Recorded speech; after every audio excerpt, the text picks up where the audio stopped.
make a statement that permission to film the meeting has been requested and permitted. Individuals that do not wish to be filmed should take this opportunity to move from the center lines of the camera, which is located at the corner there.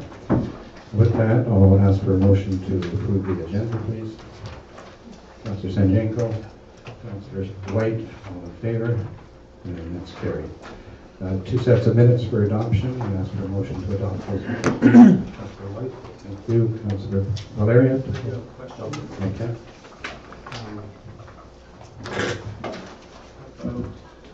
The special council meeting minutes that they do. It is clear in these minutes that we went in camera for 17 minutes. Yes. And I'm curious about what the process would be for us potentially disclosing is there a process for disclosing camera records or minutes or motions? And it's in turn to the corporate officer for that. Thank you, Mayor Rowe.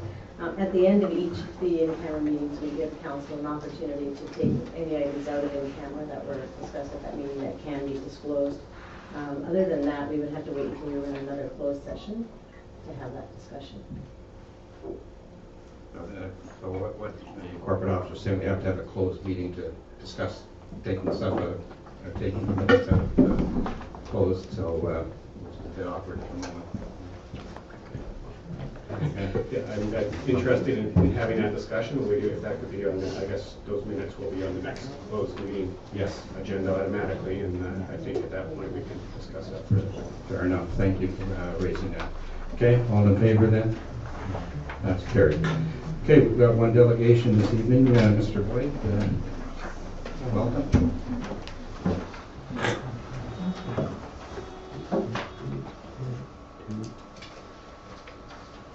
Hello? Test. Thanks, Mayor Rowe and Council and staff. As you know, we just held a Zero Waste Conference in Nanaimo last October, Zero Waste Canada. And so I'm asking or requesting of the town of Gibsons to start looking at how zero waste works. What is zero waste? Well, there you go. It comes in many forms, shapes, and sizes. Now we're discovering some use zero waste just for branding and greenwashing. It's more like a label, while others are practicing authentic zero waste by implementing plans and actions. Let's find out the difference between the two. In fake zero waste, it's incredibly structured, very forced, very organized. In fake zero waste, you draw in between the lines. In authentic zero waste, it's more free-flowing. All the options are put on the table. It's not structured. It's bottom-up and top-down. People are encouraged to draw outside the lines. Innovation is appreciated and rewarded. Authentic zero waste is how you build zero waste communities. In fake zero waste, there's a lot of exclusion practiced. Only certain people can apply, only certain people are welcome. In fake zero waste, it really is top down with lip service given to bottom up. This is not how we build zero waste. In authentic zero waste, it's a zero waste community action plan. Everybody's welcome. Yes, we have leadership, but in authentic zero waste, it's about design, not words. One of the best tools in a zero waste toolbox is inclusiveness. And in fake zero waste, it really is about control. Keeping the messaging tight.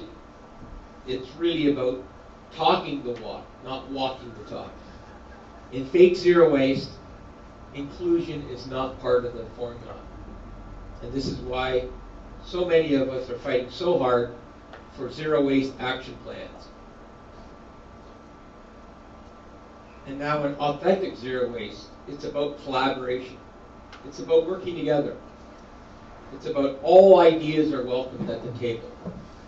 We don't need experts telling us how to build our zero waste communities. What we need is to be pulling on the same rope in the same direction together. It's about collaboration.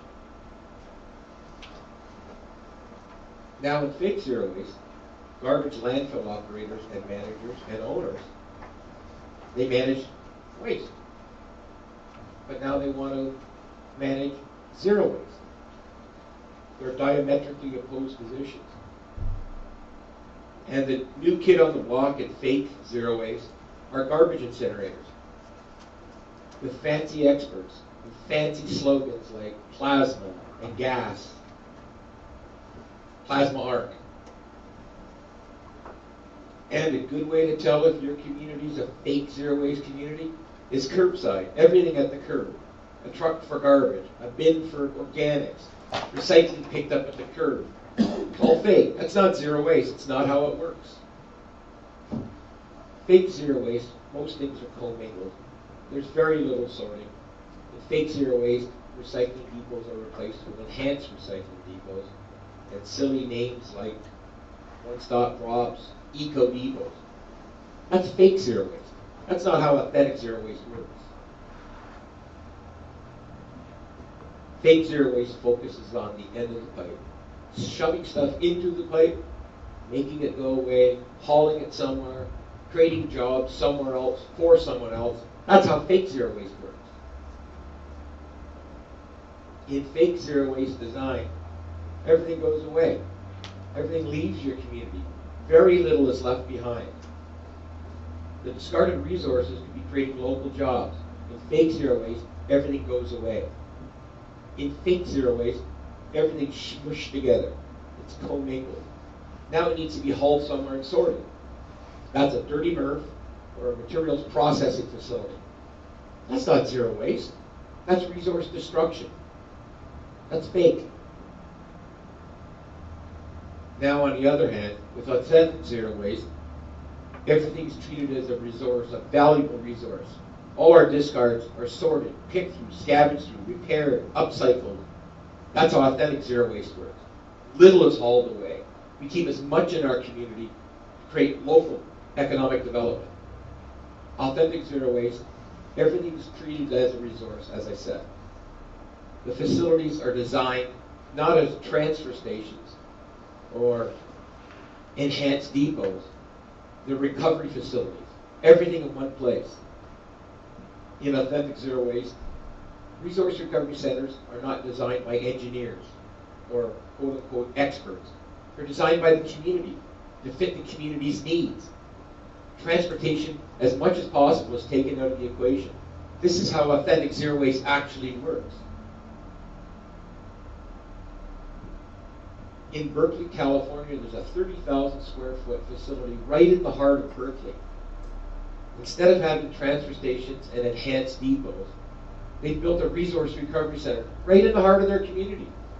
Everything's picked and salvaged and reused and repurposed.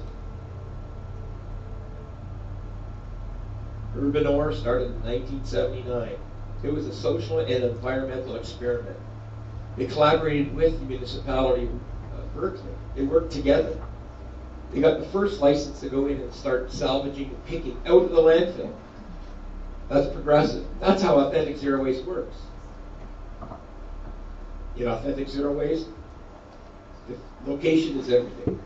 The location is just everything. Urban Ore worked with their local municipality. They work together. And in authentic zero waste, everything has value. Everything has a value. We have dozens and dozens of jobs created in Berkeley by managing their discards differently. This is authentic zero waste. And better design produces a benefit, not only to the community, but the environment. Revenues are generated in the community. Resources that are discarded stay in the community. That's how zero waste works. In Sweden, they just built the better design. local government, local charities, local not-for-profits, local entrepreneurs, all work together. They built the better design. That's how authentic zero waste actually works. Authentic zero waste in Sweden, they have deconstruction zones. Things are taken apart, repaired, rebuilt, sold. Everything's kept in the community, or as much as possible. This is how authentic zero waste works. At the Resource Recovery Center in Gothenburg, Sweden, they have high-end restaurants, education centers. This is how they've built their Resource Recovery Center in their authentic zero waste community plan. In authentic zero waste community action plan, it's about people. It's about community. It's about the environment. It's not about making stuff go away. It's about working together. It's about better design.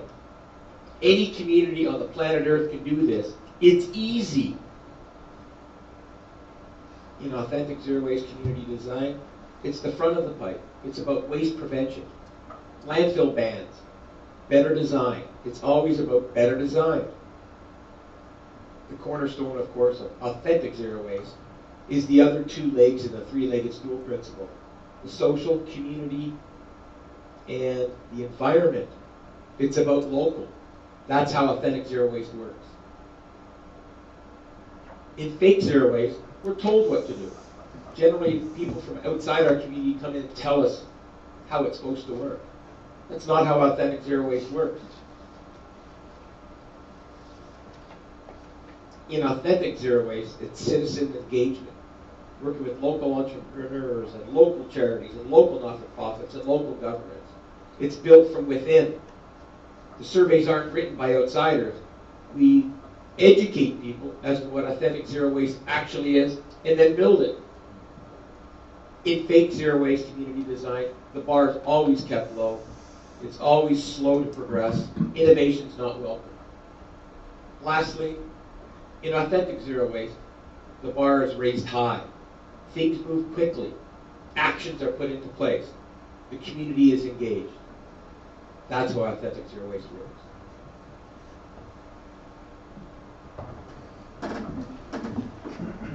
Boy, I'm exhausted. Are you going to want to add some comments? Other than the... Just a sec, because we're at the 10-minute point. Right, I know you are. And so I just need to get consent of council to continue on for a few minutes. I need 30 seconds. Okay. Do I have consent to continue on with this? Okay. Go ahead. Okay, so I just want to be clear that these are requests that I'm asking for with respect to the composting and the adoption of the zero waste hierarchy and getting the town of Gibsons on the zero waste path. So they're basically just requests. I'm asking if we're going to go down this path, let's go down the authentic zero waste path together. Anyone have questions or comments? I will say that the whole issue of waste management, and generally speaking, is going to be coming up at our strategic planning meeting. It's something that's certainly high on our minds to deal with, I would say. Councillor Lubman, did you have a point? Councillor White? Regarding this incinerator, I'm curious about where council's at with its approach to, I don't think there's an official proposal for an incinerator, but I know that council discussed this prior to the election and put some kind of direction for the staff, so Yeah, update on that. Andy, could you sort of comment on where that was? Certainly, through you, Mr. Mayor. I think time-wise, it was around April or so of last year that word got around, or we were informed about the proposal for Port Mellon as a proposed site. And at the time, after attending an information session, bringing back some information, council resolved two things. One, we ended up writing to Metro Vancouver and the Ministry of the Environment. We talked about council's desire to have a community information meeting in Gibsons once all sites have been made public. At the time, we only had 3 sites known, and they were talking about upwards of 10 sites. And at the same time, expressing an interest to Metro Vancouver to work with the Ministry of the Environment to establish a permanent air quality monitoring program on the Sunshine Coast. And in the meantime, we've been in touch with Metro Vancouver staff just to getting updates on the requests, and we haven't heard anything back at this point. So that's roughly where we sit. When was the last follow-up with Vancouver? It was November of last year. Might be time for another check-in to see whether there's any movement on that. Right, and I'd like to add that Metro Vancouver are the leaders in fake zero waste. So there's no ifs, ands, or buts about it. There's no incineration in authentic zero waste. Metro Vancouver desperately want to have up to 6 incinerators. They would like to have one in our community. We're the leading candidate. No matter what you're told, we're the leading candidate just by the geography of where we are located close to Metro Vancouver. So Durham region thought they had that thing smoked. In Ontario, their incinerator opens up in 4 months. So don't drop your guard on these guys because they're pretty slick. Okay. Thank you for that, and I suspect that we'll once we hear back from that, I think we'll probably bring this forward for. And thanks for your time. Yeah, thank you. Okay, any inquiries at this point? Tracy, there's an inquiry over there.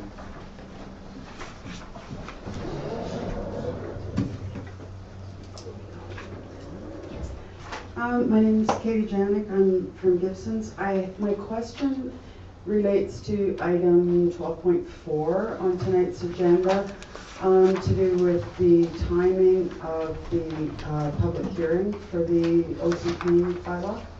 And I'm wondering about the rationale for holding this at 5 o'clock. It seems that this timing will severely limit participation by several significant segments of members of the community, like commuters who don't get here till 6:30, people who work till 5, of which there's a lot, and one group in particular that we're supposedly wanting to appeal to, which is families with young children, because that's probably the busiest time of their day.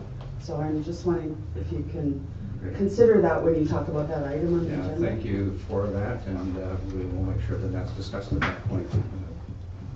Thank you. Okay, move on to 8.1.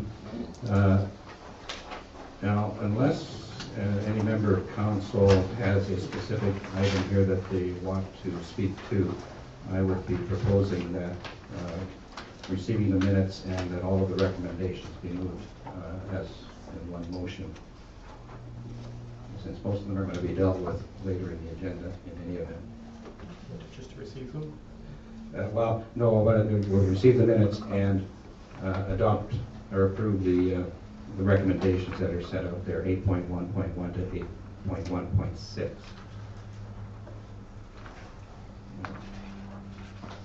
If there's any item that we want to pull out of there, that's fine, but I just don't want to have to go through each one unnecessarily.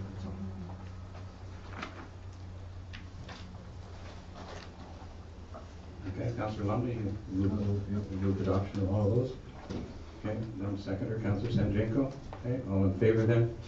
And that's carried. Okay, 9.1. Andre, you're speaking to this one? Yes.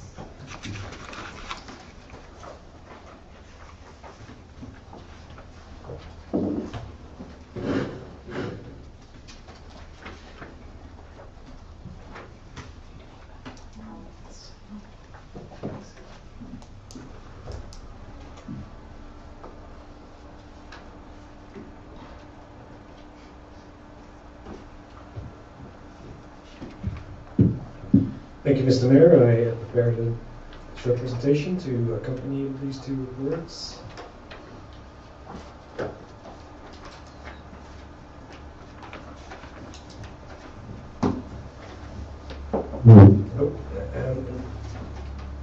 The first report is about the development permit for 1161 Sunshine Coast Highway, and we do have a representative from the proponent present here, Mr. Jim Stobie. He's here for Mr. Hagedorn. This is a development permit application, and Council has looked at another development application in September. It was for a different building. Plans have been updated and changed, and let me see.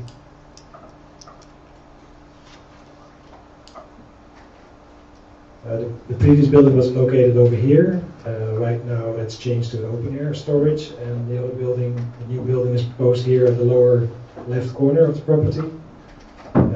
This is a development permit application under area number 3 for Upper Gibsons.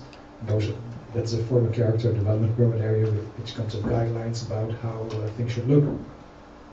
This is the current site for the main building, but you can also see on the right where the vehicles are standing. That's the side of the open air storage, and then in front would be a new 2-story building. There's more details on this sheet and also in your report. So the building here on the lower left has 2 stories. The lower story will be storage for sure. The upper story might have an office use in the future. We've looked at that for parking scenarios. I think that's coming up. This is the floor plan, not too relevant for the DP, but it's in the development permit drawings. This is the outside, and that's perhaps more relevant for former character. If we evaluate this against the guidelines for this area, they don't meet every guideline extensively, and it has to do with the use. It's a storage building, it's added to an existing storage compound, so there are elements in there, for example sloped roofs, but if this would be a main commercial building, we would request or expect more features on the building, so to say. These are pretty straightforward buildings, but they fit in with the rest, and the colors are grey and blue, and they are designed to fit in with the rest of the area there. We did work with the proponent on the site plan and made some adjustments in the process before we got here. Let me see. One of the things we asked for is a bit more room on the south side, where the property is bordering a residential property in the regional district, undeveloped residential property, but initially the wall was right on the property line. They were able to push it back a bit, almost 3 feet, so there's some landscaping proposed there on top of the wall. Also the height of the wall was initially quite high, up to 4 meters high, and now the height is reduced to a maximum of 2 meters, and mainly that's done by regrading the area to the left here between the road and the building. It's possible to go down a bit there, in that way that retaining wall doesn't need to be that high, which will improve the setting if you're around this building below, because it is in a bit of a valley, so to say. This is the landscape plan. That doesn't give you much detail, I'm realizing now on this particular slide. Sorry about that, but it's also in the report. Most of the landscaping is on Huff Road to screen it from view largely, because it's not a main feature building. The prettier buildings are on the corner of Huff Road and Sunshine Coast Highway. There's landscaping on top of the wall. There's a plant for that will both go up a little bit but also drape down to cover part of that wall. Let me see. These are some of the referral results. The Advisory Planning Commission looked at this proposal as well. They supported it as presented. They did request that there would be consideration would be given to stormwater management. And it's something that happens as part of the building permit process, and it's similar to a comment from the engineering department. It's something that gets reviewed and specified at the time of building permit. And one of the main features, for example, is an oil grit separator, which is already in place on the site, by the way, but we're going to make sure it works properly as part of this project. And we see the Ministry of Transportation, it's the second bullet. They recommend the treatment of the knotweed, which actually is in progress, and to evaluate the parking needs, because the second story was open initially. Maybe cut the other.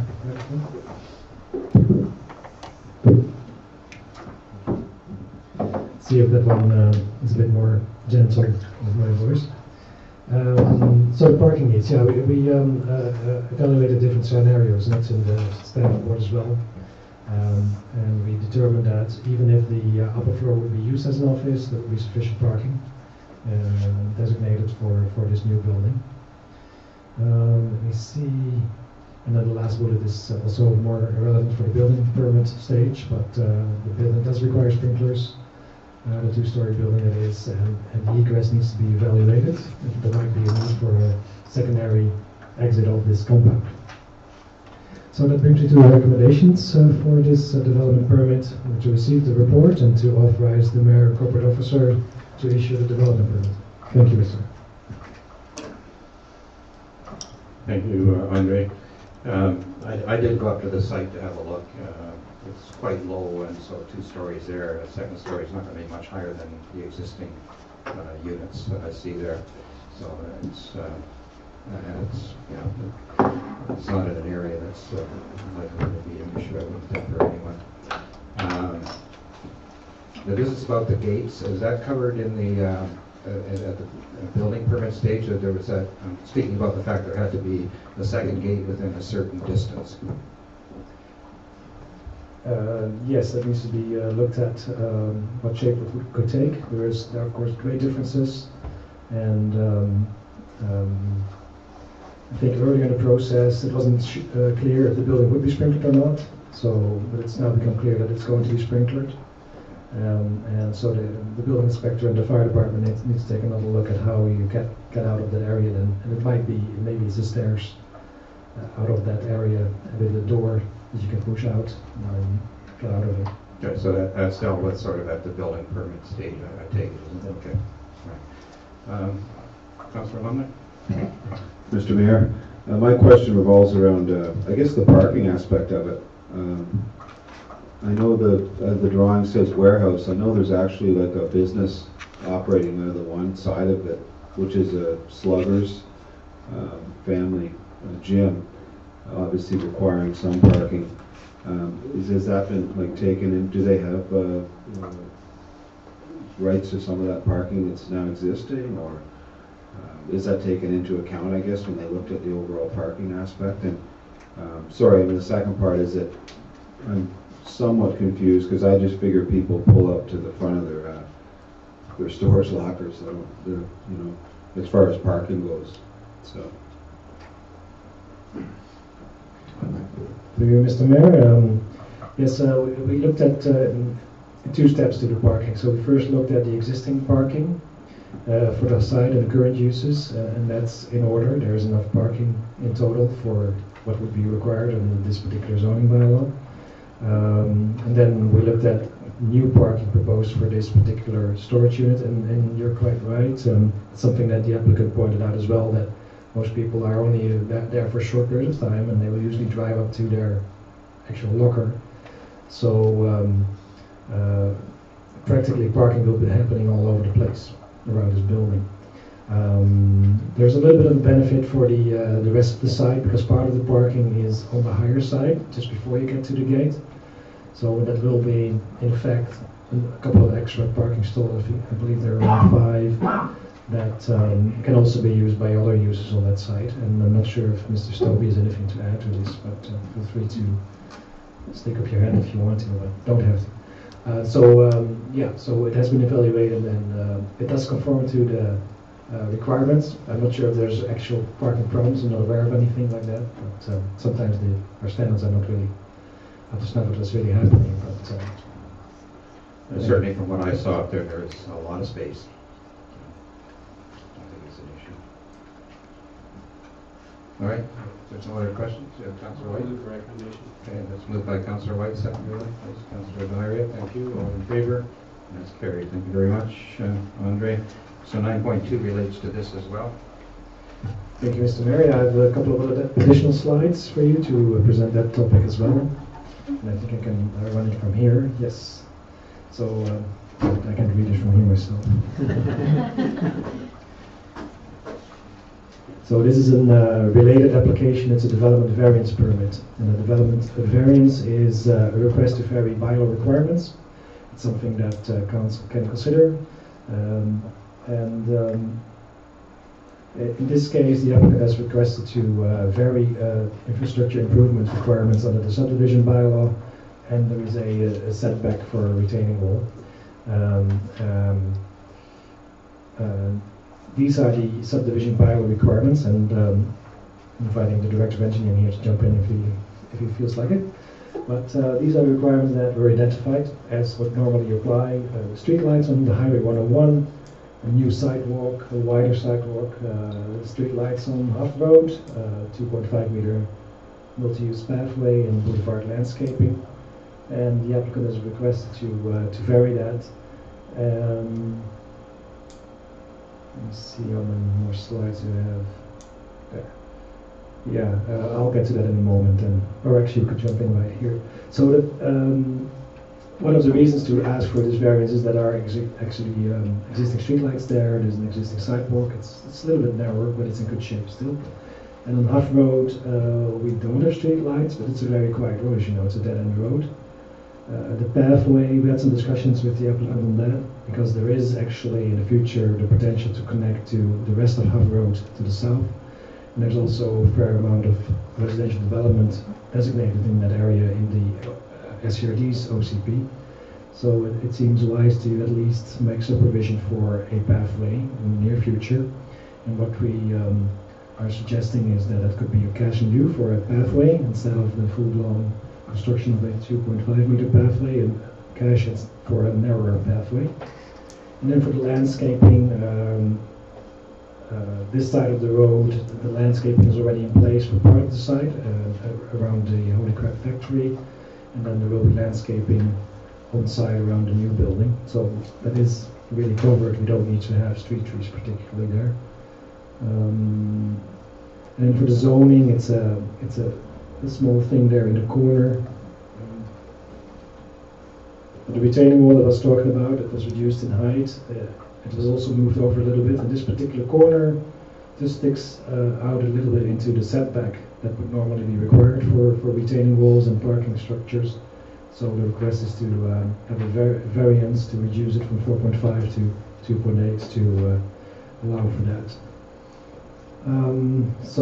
Yeah, I summarized this as I was discussing these items. Those are also the things that you see in the draft development variance permit.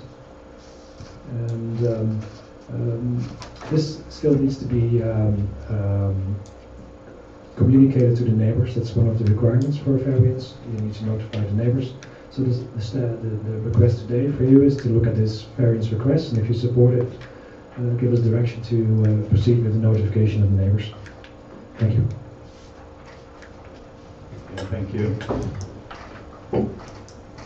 I wasn't quite clear on the pathway where that would actually be constructed if it were constructed at some point. Is it actually along Huff Road? Is that what we're talking about? So as opposed to extending Huff Road, it would be creating a pathway to join up with other development? Is that? Yeah, the idea was that it would go along the same side as the frontage, or same side as the property, along Huff Road, yes, and would be constructed at such time that it would be actually used.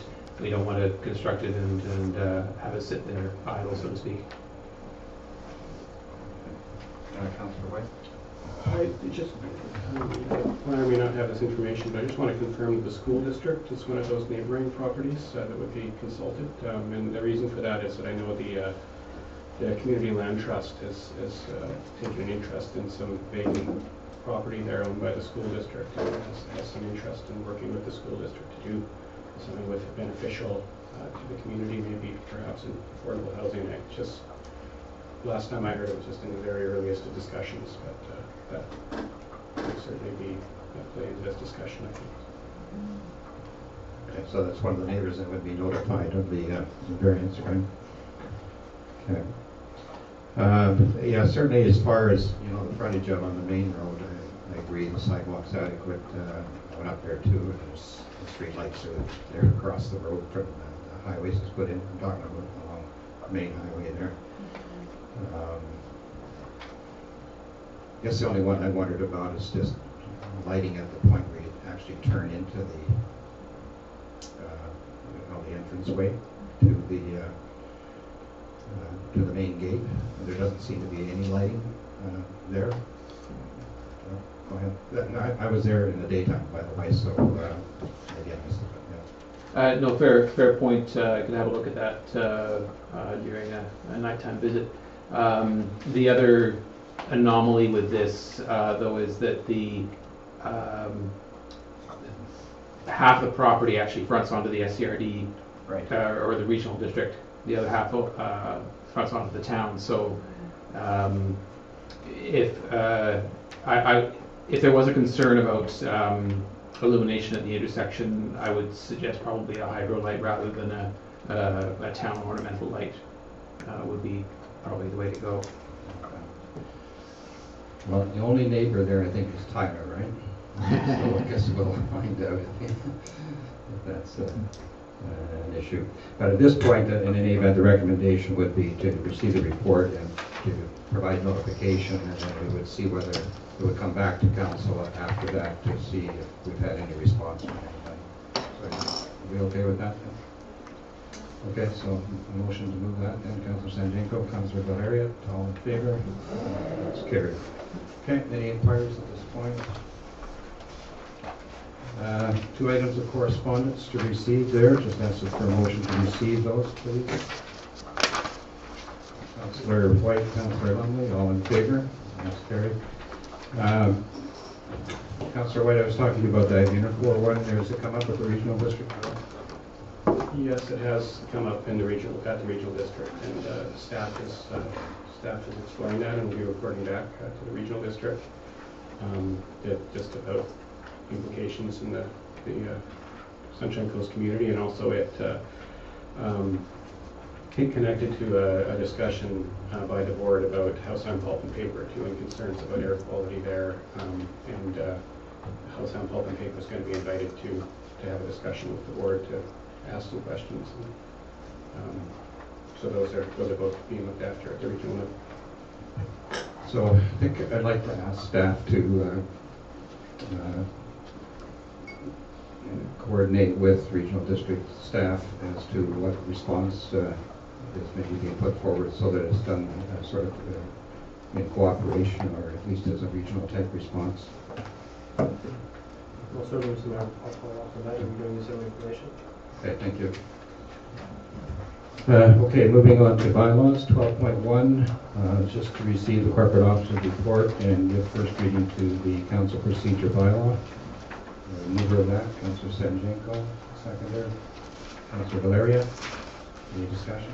I have a couple questions. One is, I just need to be reminded of where our discussion went about 9 o'clock as opposed to 9:30. I thought that we'd concluded in 9 o'clock. I know Councillor Valeria was kind of wishing that and went back and forth, but I seem to remember we decided. My recollection, well, Councillor Valeria, go ahead and respond. Just the original was 9 o'clock, and I waffled a little bit in terms of half an hour. If you had half an hour for the delegations, that leaves you an hour and a half for council business. It's possible. It's likely that we'll get through in that time, but it seemed a little bit ambitious to go from 10 to 9, so suggested a compromise of 9:30. That's my recollection of how that came about. Doesn't mean we have to use up all the time. Time tonight? All right, so, sorry, that was moved and seconded. All in favor then? Sorry, couple other questions. Yeah. Okay, Councillor White. One is on the electronic meetings, and the 10.2 says a quorum must not participate by electronic or other communication means, and I believe that's our local bylaw. That's not from above, but in the community charter, I think it also says that anybody participating electronically is considered fully present at a meeting. So I'm still trying to get my head around how you can have both those things, that you can't have a quorum, but the law is that people are considered to be present. I think what our thinking was, and Selena, tell me if I'm wrong, but I think our thinking was that if if a quorum didn't have to be present electronically, basically you could hold a council meeting with none of us in the same room, which in theory is possible. But it didn't seem like that would be the right thing to do. That there needs to be a place where at least the quorum is present, where the public can be, even though at least a couple of members may be involved electronically. That's my sense of the rationale behind that. Now, Selena, can you add to that at all? No, you've got that. And there's a separation between a quorum cannot participate electronically and a quorum being present. So if you have 2 members participating electronically and 2 members physically here, you have a quorum for your meeting. But you can't have 3 members, because you have 4 people, all 4 are counted as present. It's just saying 3 people cannot participate electronically at the same time. You are still included in the quorum, anyone participating electronically, but it is basically saying if you eliminate the words quorum, 3 people cannot participate electronically, no more than 2. And we could change it so that it says a maximum of 2 may participate electronically. Does that help? Councillor White?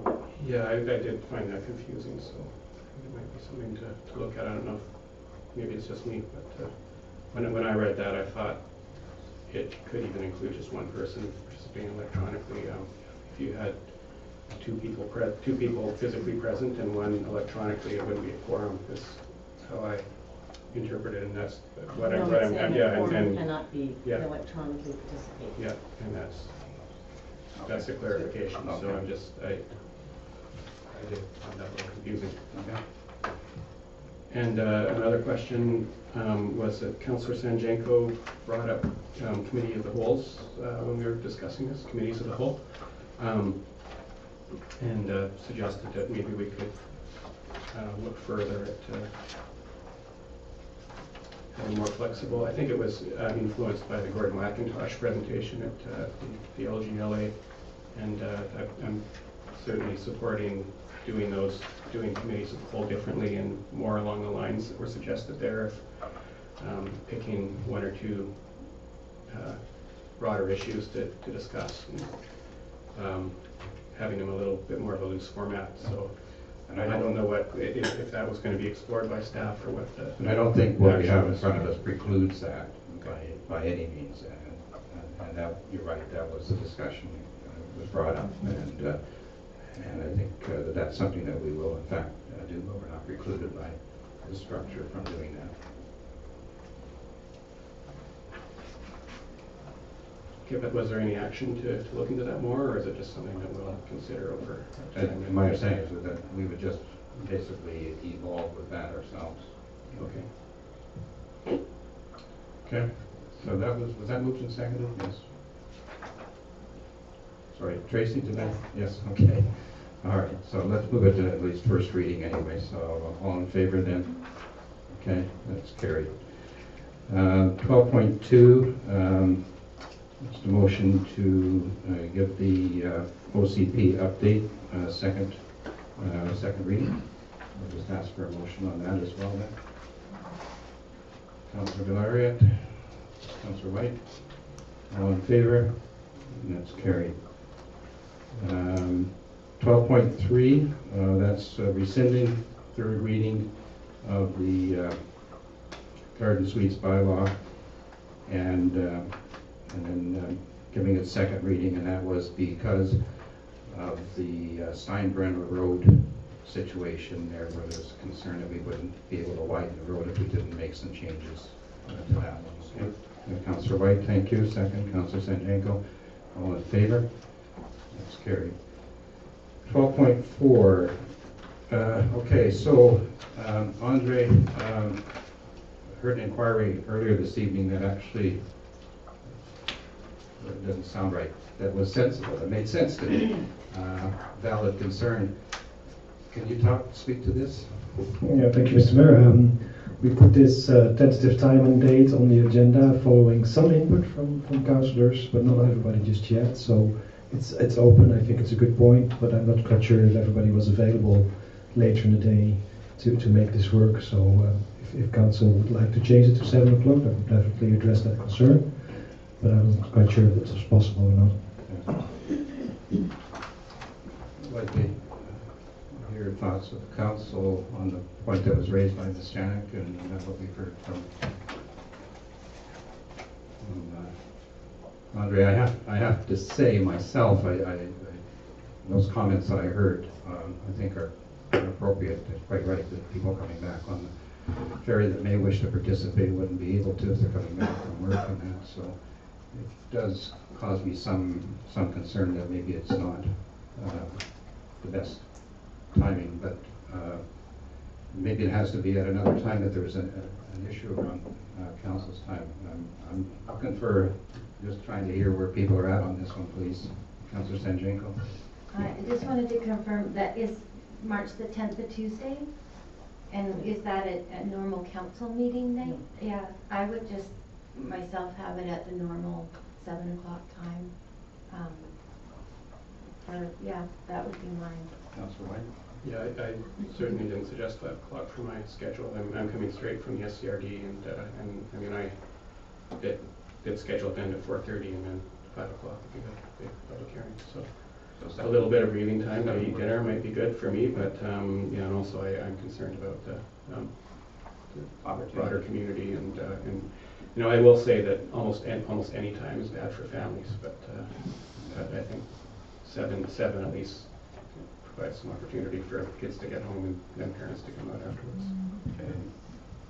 Councillor Lumley, you're fine with that? Councillor Valeria, if you can manage that? Okay, so we change that recommendation, leave it as is, except the time would be 7 p.m. rather than 5 p.m. Okay, so we move that then. Councillor Sanjanko moves that as amended. Councillor White seconds as amended. And all in favor then? Carried. Thank you, Katie, for that observation. Oh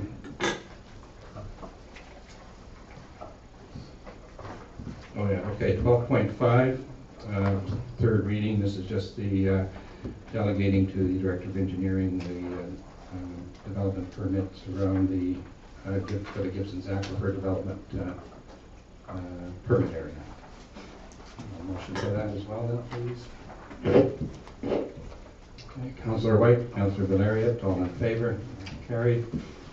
12.6, the third reading for the amendment to the rates and fees bylaw to include application fees for the Gibsons Aquifer Development permit area. Over that, Councillor Lumley. Thank you. Second, Councillor Sanjanko, all in favor, and that's carried. 12.7, this is for the affordable housing units in Soames Place. Previously discussed at a couple of our meetings, so it's here for third reading. And over that, please. Councillor Sanjanko, Councillor Valeria. Yep, all in favor? Oops, sorry, Councillor White. I just, at some point during this discussion, I have to express that I'm still confused about how that affordable housing policy was implemented, and the first report we received, which I think was in December, and Councillor Lumley brought forward new information last meeting about how the units may actually be sold for more than what was the information that was presented to us in December, and that took me by surprise a bit, but it was confirmed by staff at the time, and having thought about that, I'm just more confused, because it seems like the idea was that there would be a subsidized rate, and then that would make it the affordable housing. So if they're being sold for more now, I'm uncomfortable with, I've been uncomfortable with this approach from the start.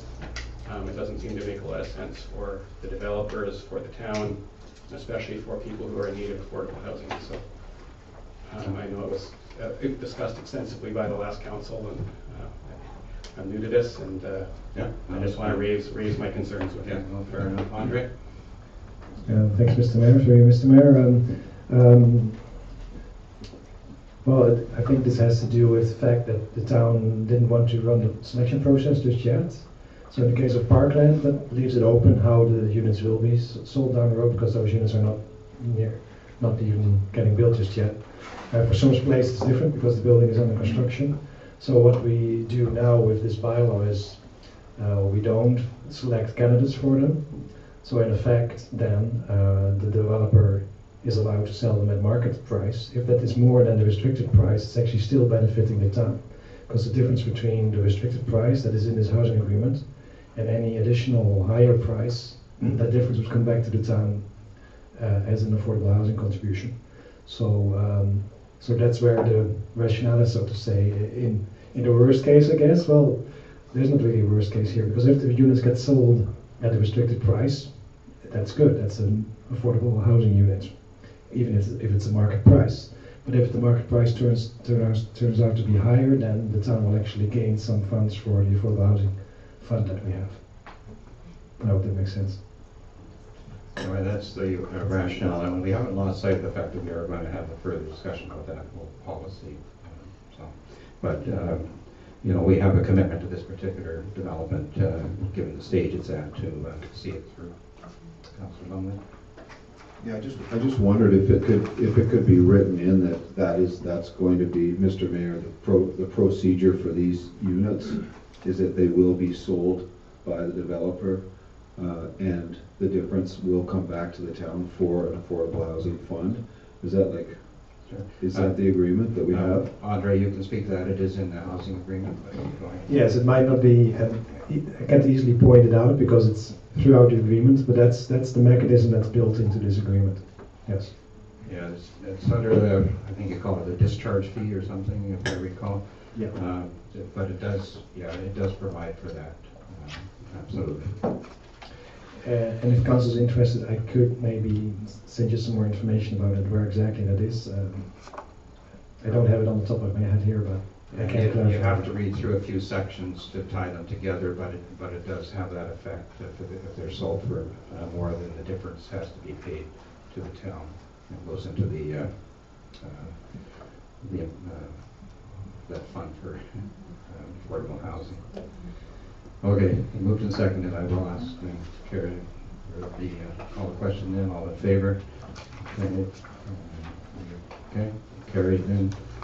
And 12.8 is the same thing. This one's just dealing with the Parkland housing one. And again, ask for a motion to give that third reading as well. Okay, Councillor Valeria, thank you. Councillor Sanjanko, thank you. All in favor then? And that's carried. Council reports. Councillor Valeria.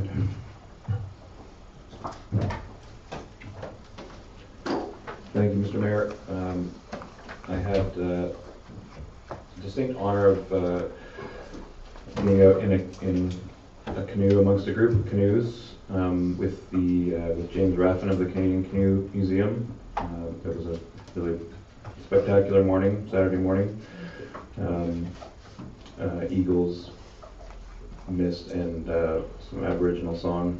The two things that I took from that morning and the discussion with Dr. Raffin later on were one suggestion that Canada's 150th birthday in 2017, that if we hadn't as a nation made some better progress towards Aboriginal reconciliation, that we maybe should be thinking about how we want to celebrate that birthday. The other piece was the pretty evocative story of a police officer of European ancestry and an Aboriginal resident of the downtown east side who may have met under different circumstances in the past, but now are essentially have a bond of friendship through being in outrigger canoes together. I thought it was a pretty powerful story. It's one way. There's obviously a whole larger area of Aboriginal reconciliation, but it seemed like one really important way of within the community of having people get together in nature and in physical activity and break down some of the previous barriers. The other thing I just wanted to bring to council's attention is from the Coast Reporter. So But just to highlight the loss of the Learn to Sail program, previously run by the Gibsons Yacht Club.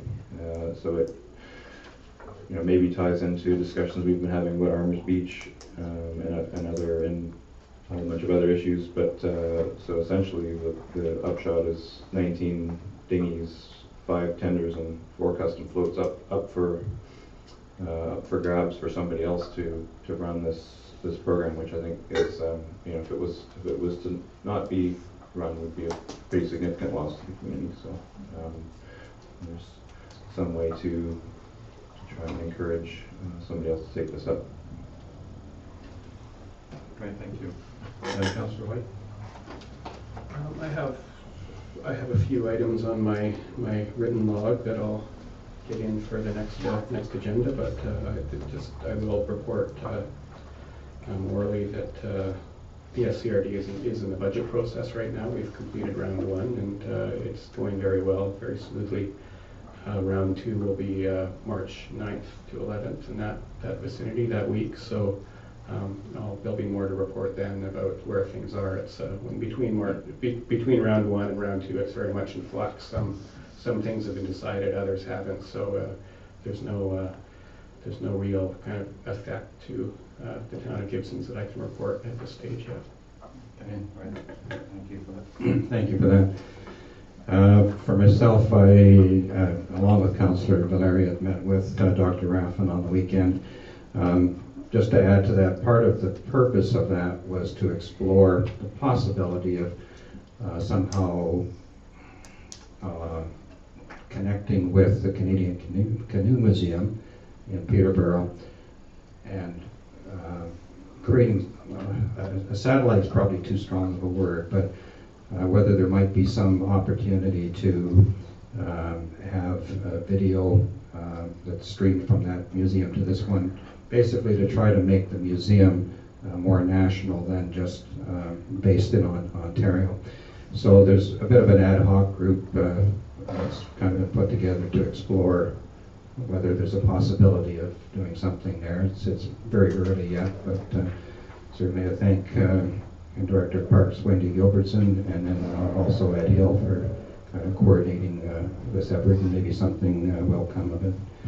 And last evening I attended the Harbour Authority meeting for Councillor Sanjenko was otherwise tied up.